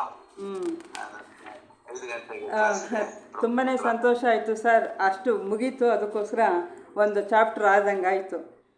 ಇನ್ನು ಮುಂದೆ ಧರ್ಮಾನಂದಂದು ವೃತ್ತಾಂತ ಬರುತ್ತೆ. ತುಂಬಾ ಖುಷಿ ಆಯಿತು. ನಮಗೆ ಬಳವಳಿಯಾಗಿ ಏನು ಬರುತ್ತೆ, ನಮ್ಮದು ಎಷ್ಟಿದೆ, ನಾವು ಏನು ಮಾಡಬೇಕಾಗಿದೆ ಅನ್ನೋದು ಸ್ಪಷ್ಟ ಒಂದು ಚಿತ್ರಣ ಕೊಟ್ರಿ ನೀವು. ತುಂಬ ತುಂಬ ಧನ್ಯವಾದಗಳು ಸರ್. ಓಂ ಸರ್ವೇ ಭವಂತು ಸುಖಿನಃ, ಸರ್ವೇ ಸಂತು ನಿರಾಮಯಾಃ, ಸರ್ವೇ ಭದ್ರಾಣಿ ಪಶ್ಯಂತು, ಮಾ ಕಶ್ಚಿತ್ ದುಃಖ ಭಾಗ್ ಭವೇತ್. ಓಂ ಶಾಂತಿ ಶಾಂತಿ ಶಾಂತಿ.